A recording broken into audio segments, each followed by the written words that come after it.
everyone, my dear viewers and my dear students. I welcome you all in my surgery online class.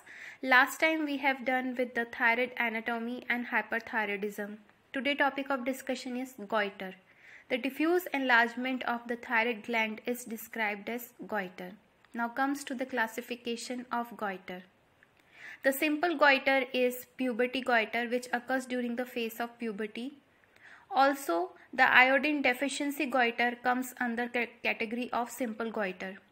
Benign and malignant goiter is a type of neoplastic goiter, and there could be non-toxic and toxic goiter.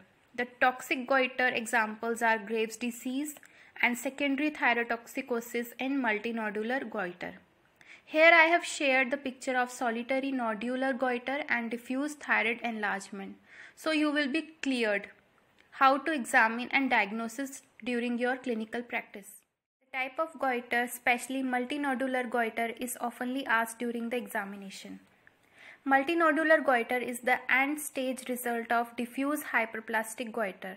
Excessive metabolic demands causes excessive enlargement of the thyroid, therefore common in women.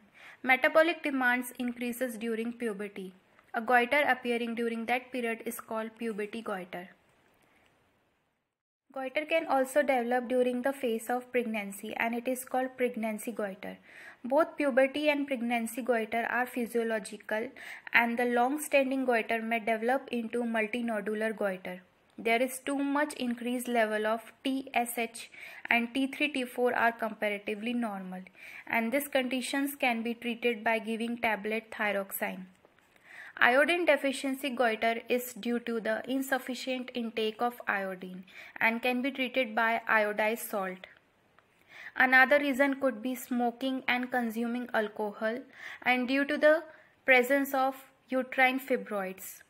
Goitrogens such as cabbage and sulfonamides medications causes goiter by preventing oxidation of iodide to iodine. Let's understand the stages of multinodular goiter. In stage 1, there is diffuse hypertrophy and hyperplasia of thyroid gland. In stage 2, because due to the fluctuation level of TSH during the pregnancy, lactation and menstruation phase, some areas in thyroid are overstimulated and will convert to active follicles. In stage 3, this active follicles ultimately undergoes necrosis, and many such necrosed follicles join to form a nodule. Now learn the clinical features of the multinodular goiter. As long duration of swelling in front of the neck will causes dyspnea due to tracheomalacia, and also the presenting feature will be dysphagia. Gland is nodular, firm in consistency, and both the lobes are enlarged. Hard areas may suggest calcification and soft areas may suggest necrosis. Sudden increase in size with pain is mainly due to hemorrhage in a nodule. Hoarseness with difficulty in breathing is a marked symptom. In complications, there could be calcification in long-standing multinodular goiter that could lead to hypocalcemia, and which will ultimately leads to paresthesia, tetany, cardiac arrhythmias. There could be hypothyroidism and recurrent laryngeal nerve injury, and there could be hemorrhage in one of the nodule that can cause obstruction to the airways. Also, the long-standing multinodular goiter can transform into follicular thyroid carcinoma.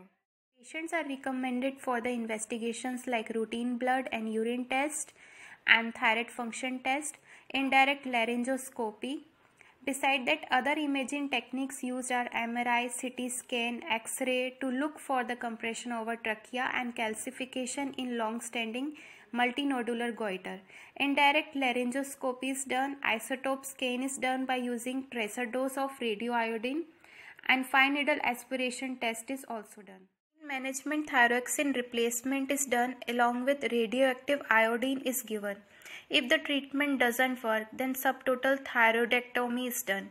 In this operation, parts of right and left lobes and entire isthmus are removed in flush with tracheal surface, leaving behind a little tissue in the tracheoesophageal groove to protect recurrent laryngeal nerve and parathyroid gland. The gland is removed in case of when gland is putting compressor over trachea or when there is malignancy.